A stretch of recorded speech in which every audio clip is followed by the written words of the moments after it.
Mari dimulai. Bismillahirrahmanirrahim. Cara sebagai kaum muslimin jangan mudah bingung. Ya, kita harus pegang teguh, yakin sepenuhnya Islam dengan terorisme tidak ada hubungannya. Islam bukan teroris, teroris bukan Islam. Jangan dipaksa-paksakan untuk ya bersambung atau berkaitan, itu tidak ada hubungan sama sekali. Islam disebarkan oleh Nabi kita Muhammad SAW atas perintah Allah menyebarkan kasih sayang. Jadi Islam itu kasih sayang. Maka Allah SWT memerintahkan nabinya dengan firman-Nya, A'udzubillahi minasyaitonirrajim, qul la as'alukum alaihi ajron illal mawaddatan fil qurba. Katakan Muhammad, saya tidak minta imbalan, tidak minta upah apapun dalam dakwahku ini. Jadi Nabi menyebarkan Islam tidak mengharapkan imbalan dari yang didakwahi apapun. Tetapi illal mawaddatan fil qurba. Jadi Nabi mendakwakan Islam itu untuk menumbuhkan rasa kasih sayang. Tidak ada harapan imbalan dari yang didakwahi berupa apapun. Ini Islam. Maka kalau dakwah, melaksanakan dakwah Islam seperti yang dipesankan oleh Allah kepada nabinya, yaitu Muhammad SAW, jangan harapkan imbalan apapun. Menyebarkan Islam adalah menebarkan kasih sayang. Tidak ada model dengan terorisme, kekerasan, ya ini nggak ada. Islam disebarkan dengan kasih sayang. Seperti tadi di dalam peperangan pun Nabi kita mengarahkan. Kalau bisa perang tuh tidak usah ketemu musuh tapi menang. Nah, mungkin akal kita, masa tidak ketemu musuh bisa menang? Nah, tidak usah ketemu musuh tapi menang. Nah, tetapi kalau terpaksa ketemu dengan musuh, ya, jangan lari, jangan berbalik ke belakang. Karena surga itu di bawah kilauan pedang. Jadi mempunyai mental yang membaca, kuat, ya, harapannya surga, tapi tidak boleh untuk menyengaja bunuh, supaya dibunuh. Mudah-mudahan dengan diikat karena takwa kepada Allah, dipadukan dengan Al-Quranul Karim, persaudaraan kita merupakan persaudaraan yang tangguh, persaudaraan yang tidak mudah dipecah belah, yang tidak bisa kena isu terorisme atau dan sebagainya. Maka brosur pada siang ini, pada pagi hari ini saya keluarkan, Islam bukan terorisme dan terorisme bukan Islam. Antara Islam dan terorisme tidak ada hubungannya. Maka jangan dikait-kaitkan ada teroris dikaitkan dengan Islam. Sama sekali tidak ada hubungannya. Maka saudara-saudara, nanti brosur ini bisa jadi bacaan di rumah, diresapi betul-betul, itulah hakikat Islam. Jangan mudah dikecohkan dengan tuduhan-tuduhan orang yang terutama yang tidak suka dengan kebersamaan Islam. Barangkali ada pertanyaan-pertanyaan dari brosurnya. Ada dari brosur, Ustaz? Oh, mari. Yeah. Dari pengertian terorisme, apakah perbuatan Zionis Israel menyiksa, kejam, bengis, sewenang-wenang dengan rakyat Palestina adalah bentuk terorisme yang nyata? Kalau pemahaman saya benar, bolehkah kita berjihad dan berdoa kepada Allah untuk memberikan azab pada Zionis Israel, Ustaz? Jelas Israel itu bukan baru sekarang. Itu menjadi teroris dunia itu malah. Terutama sasarannya juga tangga sampai sekarang kan sudah menguasai Masjidil Aqsa. Ya, itu memang masjid bersejarah itu.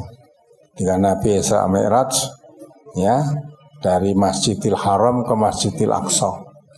Dan umat Islam tidak bebas menempati itu karena diganggu oleh Zionis Israel itu. Ya, mudah boleh kita berdoa. Mudah-mudahan Allah memberikan balasan yang setimpal dengan perbuatan yang mereka lakukan. Dan umat Islam diberi kekuatan iman, yang mati terbunuh mudah-mudahan menemui syahidnya, yang masih hidup mudah-mudahan terus berjuang. Di semboyan dari bangsa Indonesia juga iskariman au musyahidan. Memang biasa begitu. Kalau hidup ya mulia, bahagia, atau mati syahid. Di semboyan umat Islam memang begitu. Karena mati itu bagaimanapun juga tidak bisa dihindari sama sekali. Semua orang mesti bakal mati. Kullu nafsin dha'iqatul maut. Nah, bagi umat Islam daripada mati sia-sia, kalau mati membela kebenaran, mati syahid itu lebih diharapkan. Maka semboyannya iskariman au musyahidan. Kalau hidup ya mulia, terhormat, ya. Kalau mati ya kita kehendaki mati syahid. Nah, ya boleh kita berdoa begitu, malah kita bisanya ya kita hanya berdoa dari sini sampai ke sana, mau apa kita? Ya, kita partisipasi kita doa, selipkan doa setiap saat. Ya, mudah-mudahan Allah beri kekuatan iman, memberikan kemenangan perjuangan anak Palestina, dan memberikan kehancuran teroris Israel yang sekarang berbuat makin brutal itu. Terus apa lagi? Dari surat Al-Hujurat ayat 11, hai orang-orang yang beriman, janganlah suatu kaum memperolok-olokkan suatu kaum yang lain, karena boleh jadi yang diolok-olok lebih baik daripada yang memperolok-olok. Kenyataannya masih banyak umat Islam yang masih mengatakan itu sepertinya orang umum yang masih itu saja. Tentu yang mengatakan itu orang yang tidak umum atau sebaliknya. Dan ini apakah termasuk memperolok-olok suatu golongan? Mohon tausiahnya Ustaz. Ya, coba balenono pertanyaan. Maksudnya gimana kok seperti orang umum gimana? Coba. Kenyataannya masih banyak orang Islam yang masih mengatakan itu sepertinya orang umum yang masih itu saja. Tentu yang mengatakan itu orang yang tidak umum atau sebaliknya. Ini apakah termasuk memperolok-olok suatu golongan, Ustaz? Enggak. Kalau itu siapa kan tidak jelas. Ya. Tidak jelas. Dan mungkin betul yang ngomong itu saja seperti orang umum. Dan kenyataannya banyak juga orang Islam yang mestinya berbeda dengan yang tidak Islam, tapi kenyataannya memang banyak orang Islam yang masih seperti orang umum. Ya, kalau ayat Al-Quran ini tadi kan yang kamu tanyakan surat Al-Hujurat itu, la yaskhar qaumun min qaumin asa yakunu khair minhum. Ya. Tidak boleh saling mengolok satu dengan yang lain. Bisa jadi yang diolok-olok itu malah lebih baik daripada yang mengolok-olok. Apalagi sesama muslim. Sama muslim tidak boleh olok-olok. Nah, kalau yang kamu katakan tadi kan tidak jelas. Ya. Misalnya golongan ini, golongan itu umpamanya terang-terangan itu tidak boleh. Bisa jadi golongan itu lebih baik, yang kamu olok-olok itu lebih baik daripada yang mengolok-olok.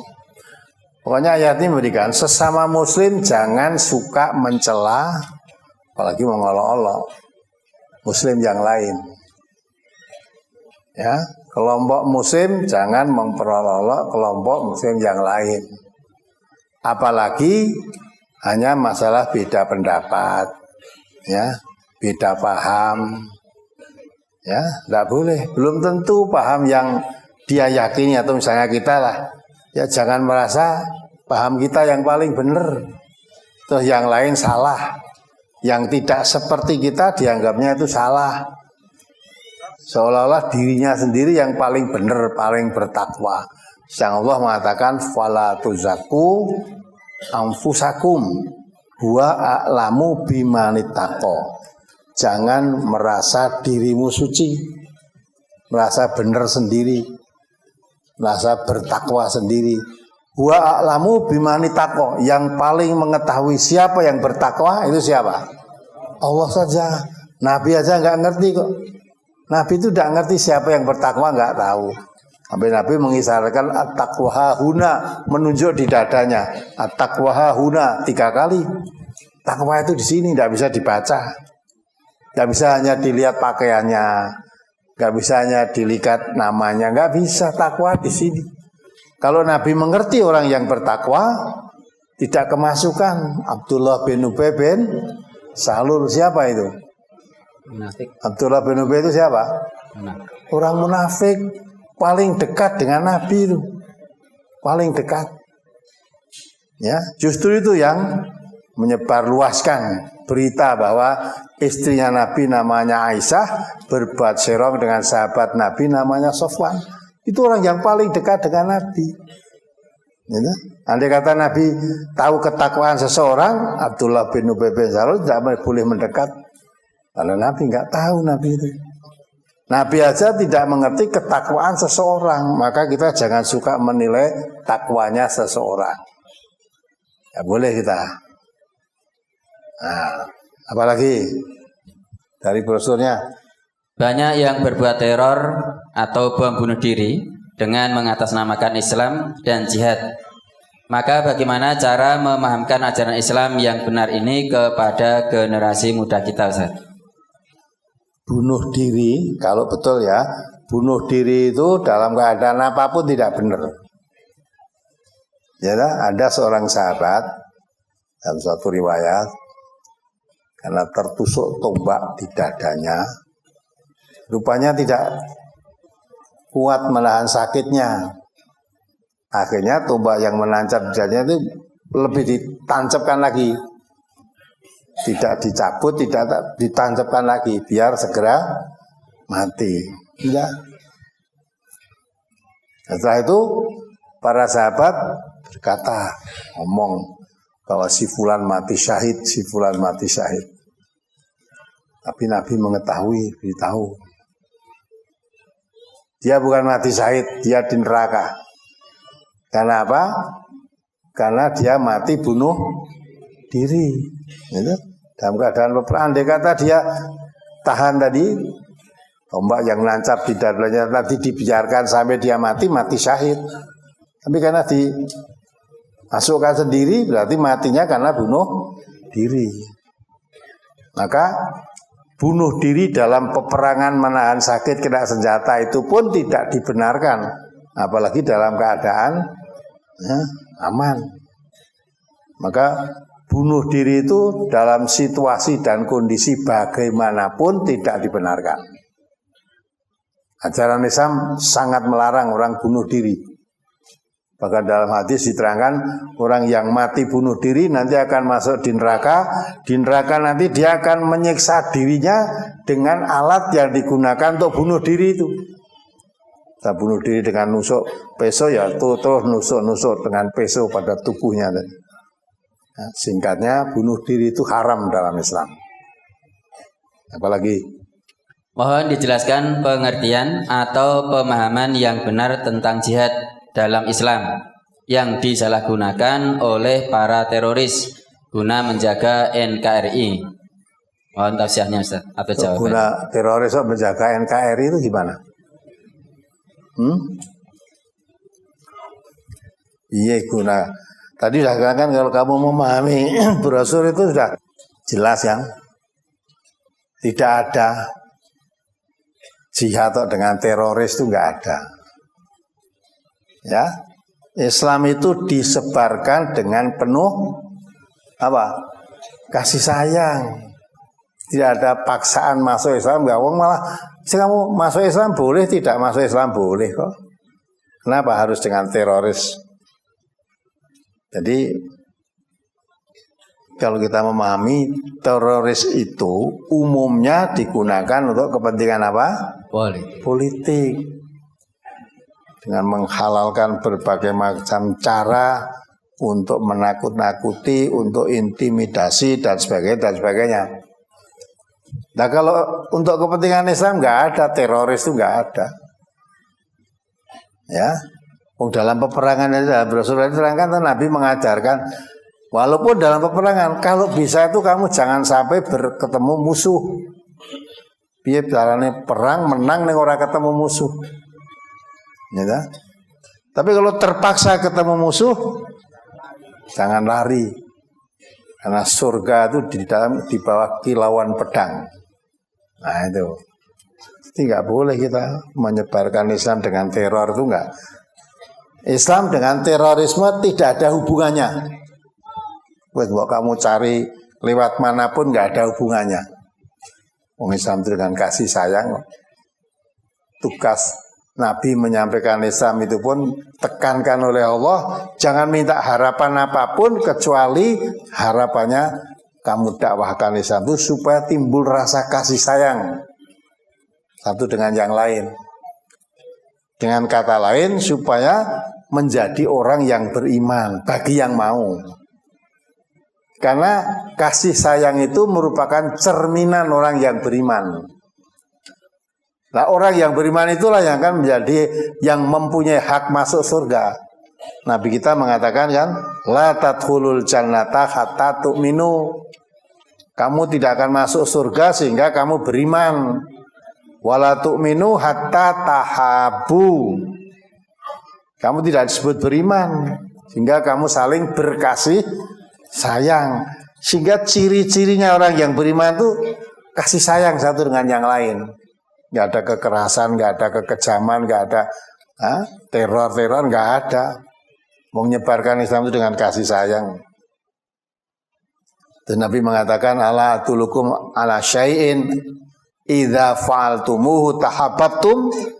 Apa mau kamu saya tunjukkan suatu perkara, apabila itu kamu lakukan, maka timbullah kasih sayang itu. Apa? Afsu salam bainakum, tebarkan salam. Jadi dakwah Islam itu menebarkan keselamatan, bukan menebarkan bencana, bukan, tebarkan keselamatan, jaga keselamatan. Afsu salam bainakum itu tidak sekedar kalau ketemu kamu ucap salam tuh kamu jawab salam, tidak itu. Tapi umat Islam itu mempunyai kewajiban menjaga keselamatan. Maka doanya assalamualaikum, mudah-mudahan kamu selamat. Kalau kita menghendaki kamu selamat, jangan sampai karena perbuatan saya, karena ucapan saya menjadikan kamu tidak selamat. Atau jangan sampai kalau saya melihat kamu melakukan suatu perbuatan yang tidak menyelamatkan dirimu, saya biarkan. Ya. Yang diberi salam juga sama, jawabnya waalaikumsalam dan kamu juga selamat. Sehingga antara yang memberi salam dan yang menjawab salam itu sama-sama berkewajiban menjaga keselamatan. Nah, itulah akan tumbuh kasih sayang. Kalau umat kalian satu sama lain saling menjaga kasih sayang, saling menjaga keselamatan, maka akan timbul kasih sayang. Sampai Nabi mengatakan, kamu tidak beriman kalau kamu tidak mencintai saudaramu seperti cinta pada dirimu sendiri.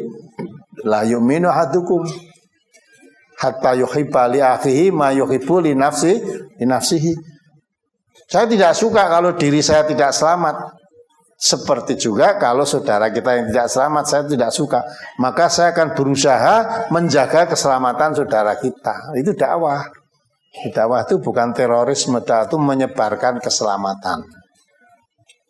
Apalagi dari semua kejadian yang pernah dialami oleh warga MTA yang tidak menyenangkan selama ini, misalnya kejadian di Kudus, kejadian di Ndolopo, kejadian di Teras, dan lain-lain, termasuk dalam kategori apa? Apakah termasuk dalam kategori terorkah yang dilakukan oleh saudara kita yang tidak sepaham dengan apa yang sudah kita kaji di MTA ini, Ustaz?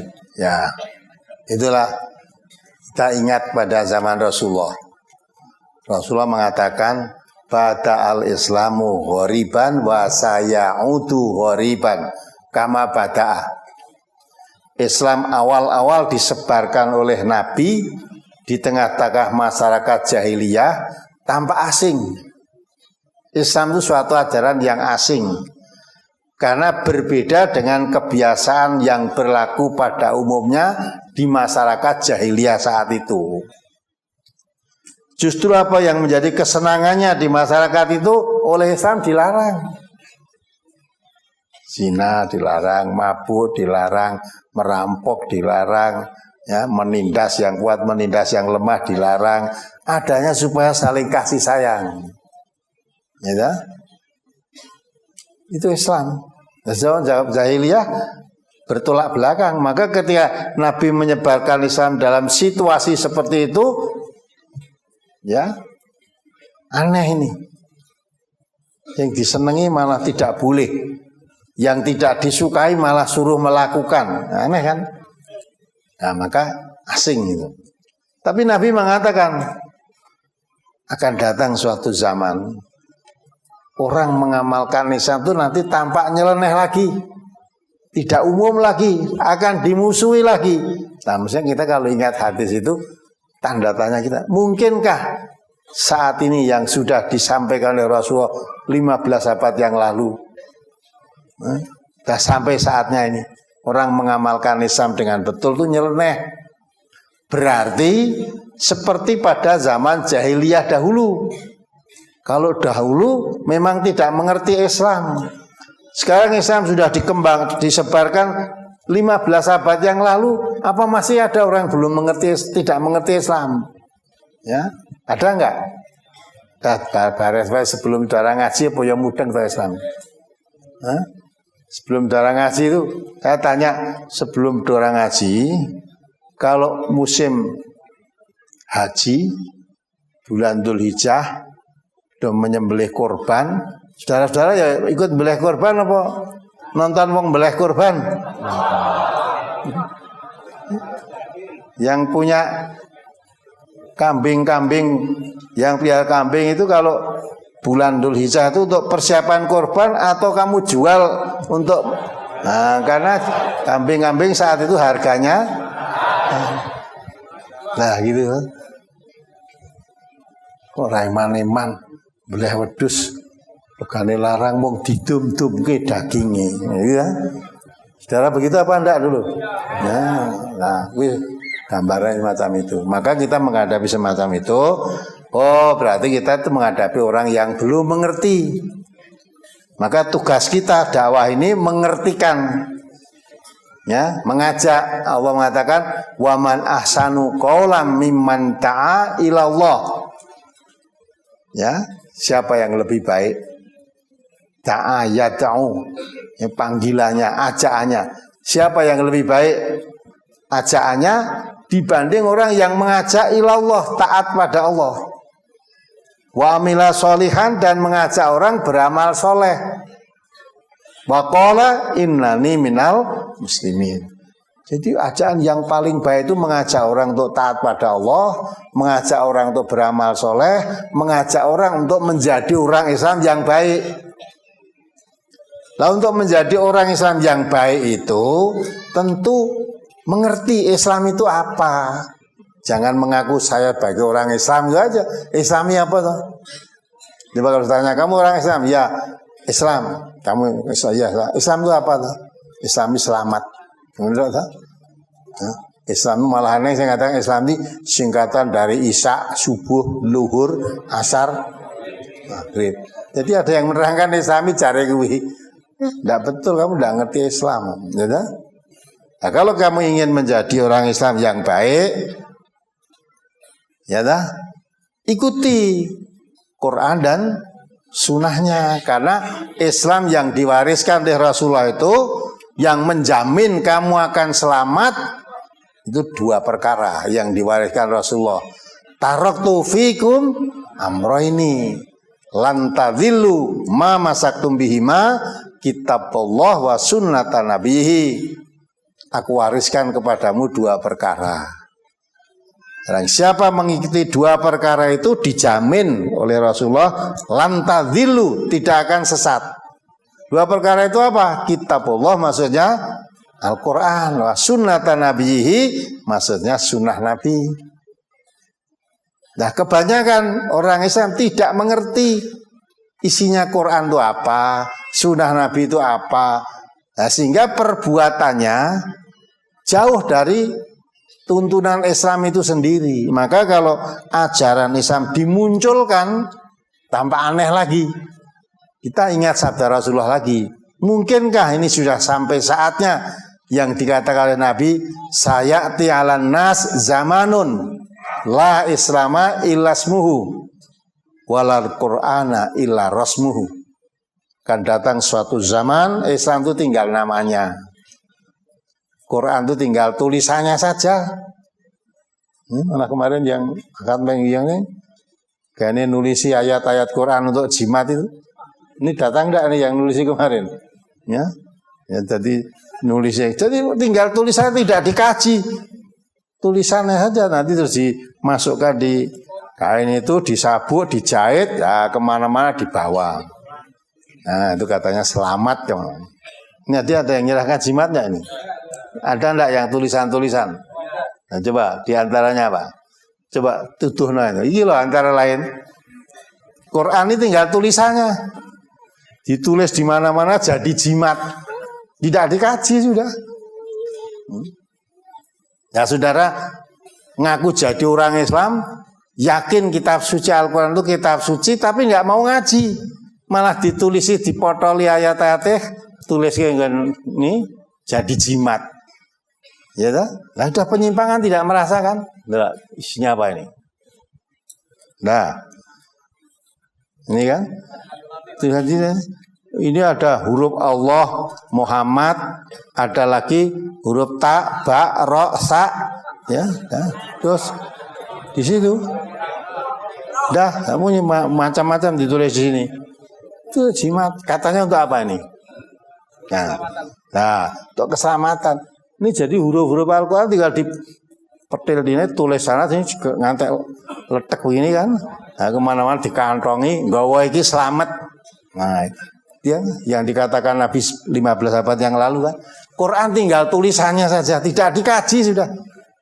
Mulai enek orang ngaji Quran, memahami isinya, yang begitu-begitu tidak payu. Maka termasuk yang kemarin saat pagi itu dia nulis pakai itu dijual untuk jimat, setelah pakai radio MTA itu lah mandek sing dodol jimat. Mandek. Nah ini semua, ini diyakini oleh umat Islam. Diyakini. Yang tanya ini mesti yang membawa itu orang Islam. Yang memberi apalagi? Ya, yang gawe ke tulisan-tulisan Quran dipindah itu biasanya disebut siapa? Nah, biasa kiai bukan dukun. Nah, dukun kan nganggo petungan. Nah, hari baik, hari jelek. Enggak, itu ayat-ayat Quran beri kiai. Biasanya disebut kiai gitu. Nah, mulai ya Allah ngfirlahu warhamhu, zaman Pak Isa masih sugeng itu, jadi banyak yang yaikun. Yai ning madeg dadi dukun. Nah itu ya gitu. Ya itulah. Ini sudah dikatakan Nabi 15 abad yang lalu. Quran tinggal tulisannya. Jadi tidak dikaji, malah ada sekarang kan yang di mari itu berapa puluh tuh yang disebut Quran Istanbul. Qurannya kecil.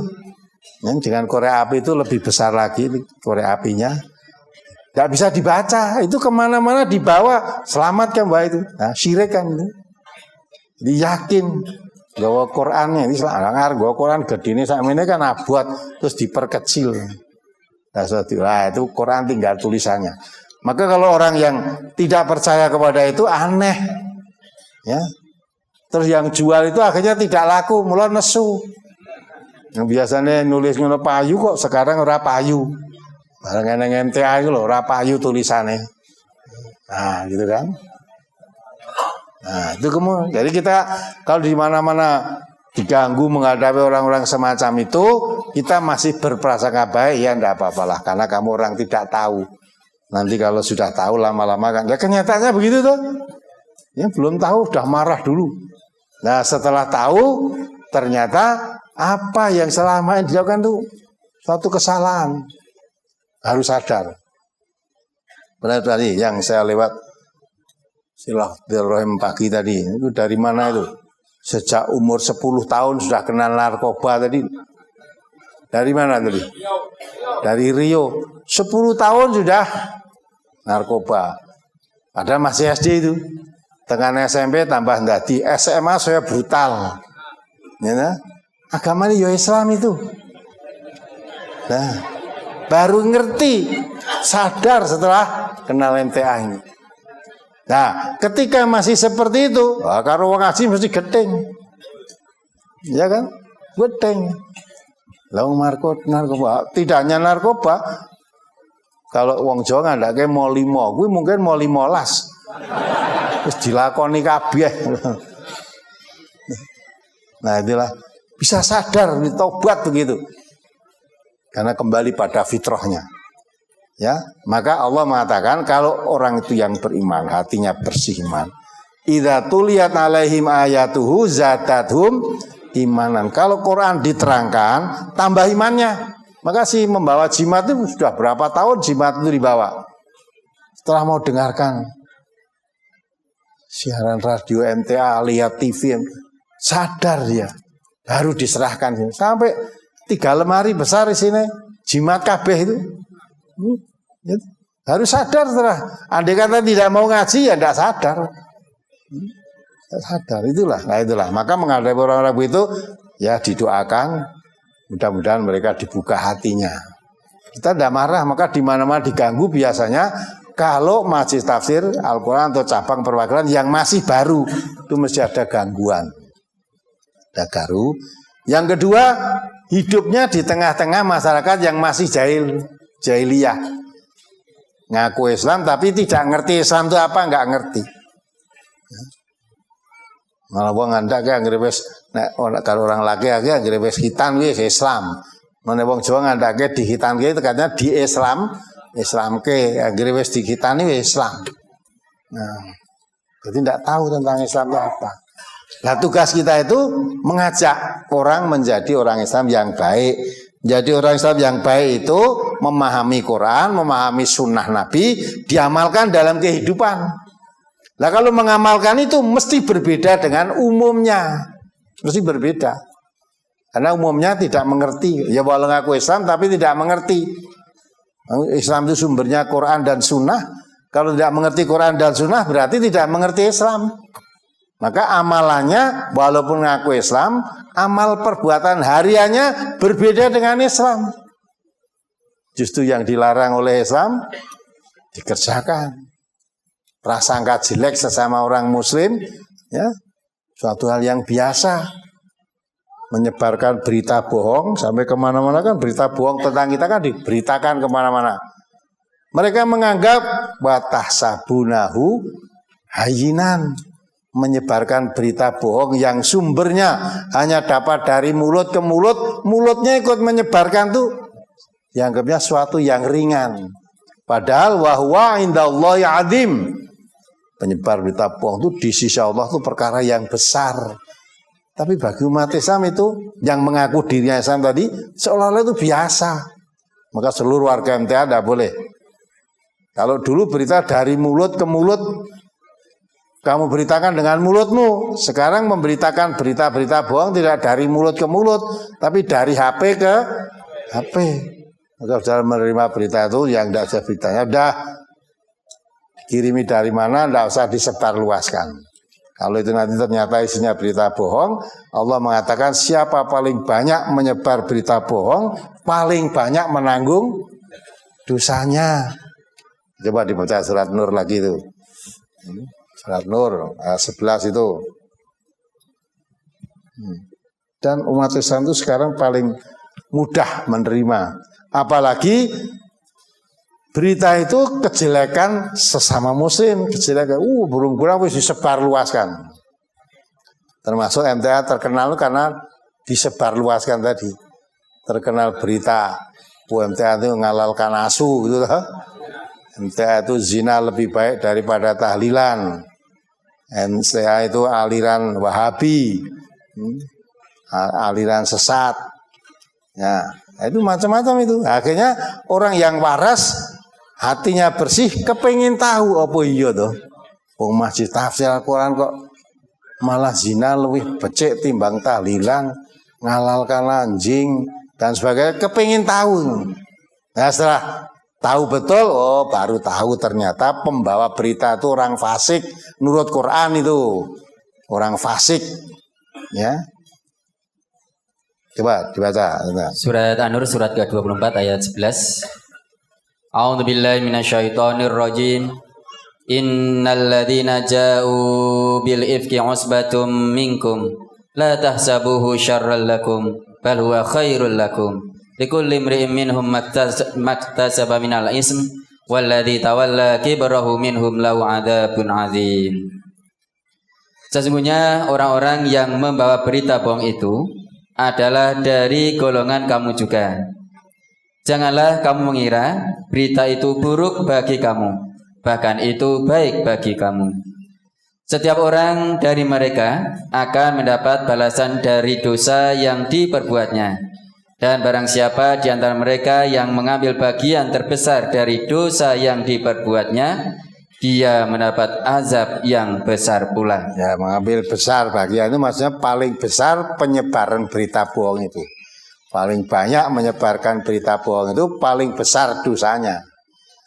Ya, jadi peristiwa ini peristiwa yang menyebarluaskan bahwa istri Nabi namanya Aisyah itu berbuat serong dengan sahabat Nabi namanya Sofwan. Yang memberitakan itu bukan dari orang lain tapi dari kalanganmu sendiri. Dari kalangan umat Islam sendiri. Itu orang munafik tadi masuk di tengah-tengah umat Islam. Maka Nabi tidak ngerti tuh.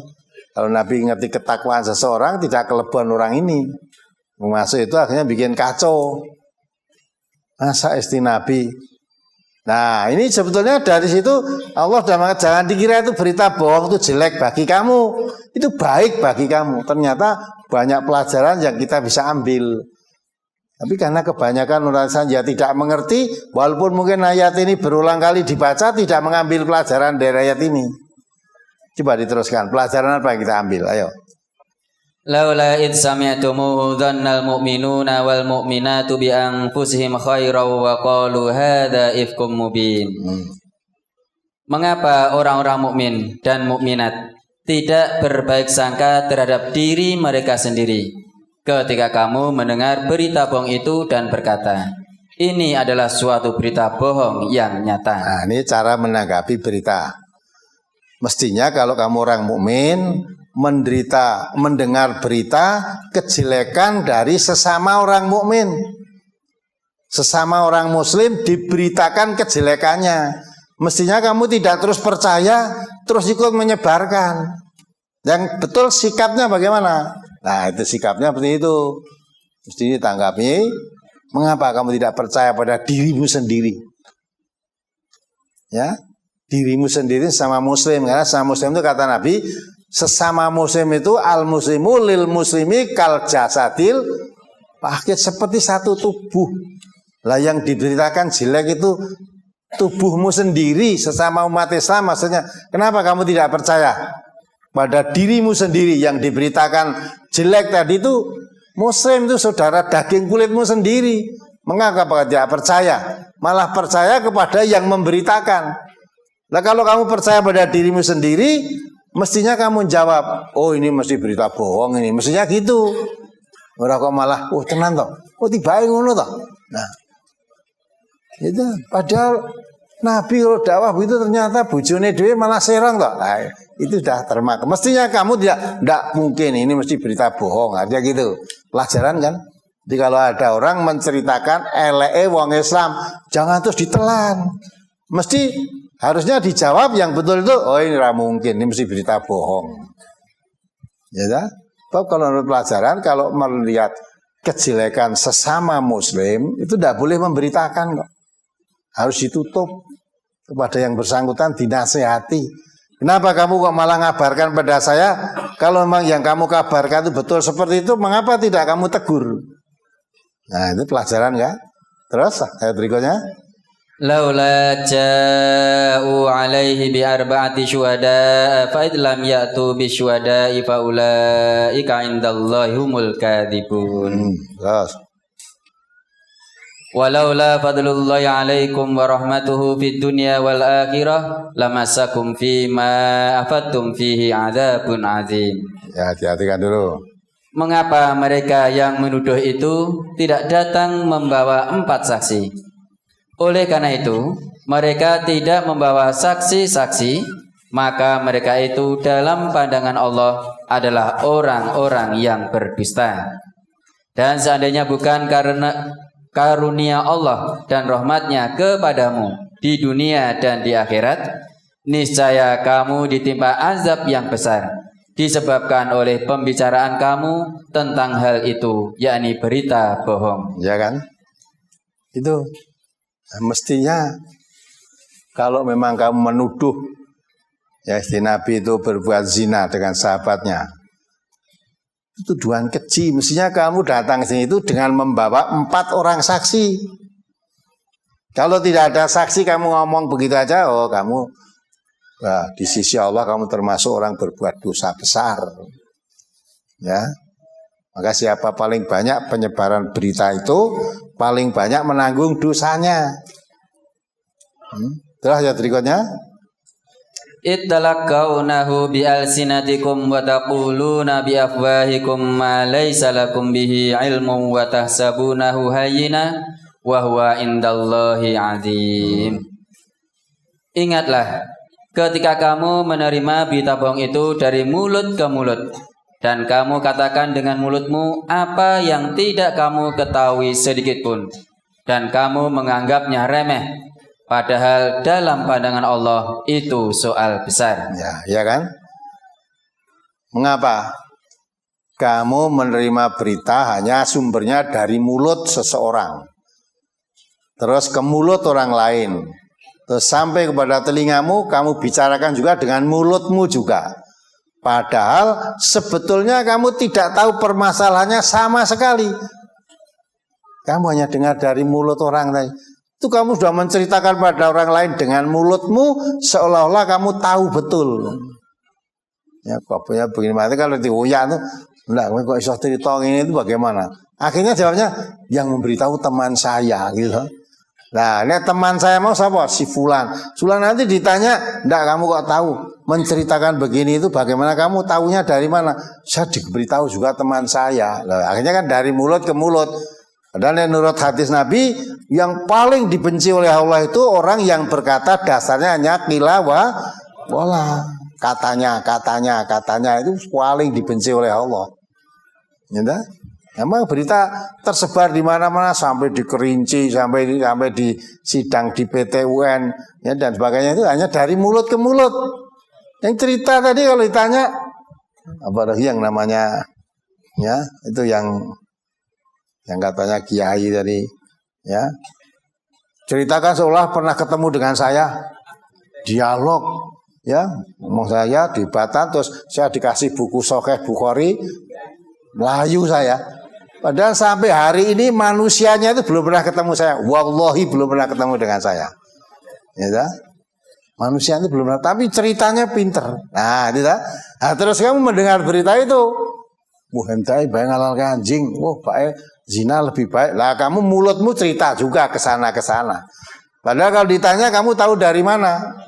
Nah, ya mung dari mulut ini itu perkara besar. Kamu menganggap wa tahsabunahu hayyinan. Kamu menceritakan sumbernya dari mulut ke mulut tanpa ngerti, kamu ikut menceritakan dengan mulutmu, kamu anggap itu suatu yang ringan. Allah rapopo. Padahal Allah mengatakan wa huwa indallahi azim. Perkara itu di sisi Allah perkara besar. Kamu menganggap suatu hal yang ringan saja. Nah, inilah pelajaran kan. Jadi umat Islam itu dari kejadian itu dapat pelajaran. Kalau mendengar berita tentang kejelekan sesama muslim, siapapun yang memberitakan, pertama harus ditolak dulu. Tidak benar ini. Mesti ini berita bohong. Kalau dia misalnya yang memberitakan, betul saya berani sumpah, betul ini. Lah sekarang kena betul, tujuanmu ngabari saya untuk apa? Tujuanmu apa? Bukankah Nabi kita mengatakan man satara musliman satarallahu fid dunya wal akhirah? Siapa menutup aibnya sesama muslim, Allah akan menutup aibmu juga. Di dunia dan akhirat ditutup aibmu. Nah sekarang kamu tahu aibnya seseorang, sudah kamu nasihati yang berbuat itu? Belum. Sudah kamu kandani? Belum. Lah kok malah cerita pada saya, tujuanmu apa? Sekedar biar saya tahu kejelekan seseorang. Itu larangan. Kewajiban orang Islam kalau tahu jeleknya seorang, menutup, jangan malah disebarluaskan. Nyata, maka tujuanmu apa? Maka mendengar berita jelek orang muslim, pertama, oh ini mesti berita bohong. Kalau berita ini benar, kamu orang muslim, tidak selayaknya kamu mengabarkan berita itu. Nah itu kan, jadi pelajaran itu. Terus satu ayat lagi. Walaula id sami'tumuhu qultum ma yakunu lana an natakallama bihadza subhanaka hadza buhtanun azim. Itu juga pelajaran ini. Terus dan mengapa kamu tidak berkata ketika mendengarnya, tidak pantas bagi kita membicarakan ini. Maha suci Engkau, ini adalah kebohongan yang besar. Nah, ini dia ngomong jangan bicara tentang jeleknya seseorang, mestinya kalau kamu orang mukmin menjawab tidak pantas kita bicara hal ini. Ya, bukankah Allah melarang kalau suatu kejelekan kamu membicarakan kejelekan orang kan seperti kamu makan bangkai saudaramu yang sudah mati. Itu dilihat dari ayat Allah itu dilarang, hadis Nabi juga dilarang. Maka kalau membicarakan elek seseorang itu tidak pantas. Jadi dijawab begitu, tidak pantas kamu bicara ini. Oh, jelek saudara kita sendiri kok. Itu daging kulit kita sendiri kok kamu bicarakan kan tidak pantas. Nah, gitu. Mestinya kalau kamu tahu kejelekan saudaramu, saudara sama muslim yang berbuat tidak baik itu kamu nasihati, sudah tutup, kamu jangan cerita kepada siapapun. Kewajiban kita seperti itu. Tapi gandeng ya tidak pernah ngaji, walaupun mungkin membaca khatam berulang kali, ayat itu sudah pernah dibaca juga. Pernah Ramadan khatam 3 kali, 4 kali. Ayat itu ya sudah dibaca, tapi tidak menjiwai, tidak ngerti maksudnya. Ternyata itu pelajaran besar. Nah kebanyakan orang Islam itu masih suka mendengar berita jelek, tidak pernah mau bertabayun. Padahal Allah mengatakan in ja'akum fasiqun binaba'in fatabayyanu. Manfaatnya apa? Antusibu qauman bijahalatin fatusbihu ala ma fa'altum nadimin. Ya, itu kan. Kalau ada orang fasik membawa berita, diuji kebenarannya.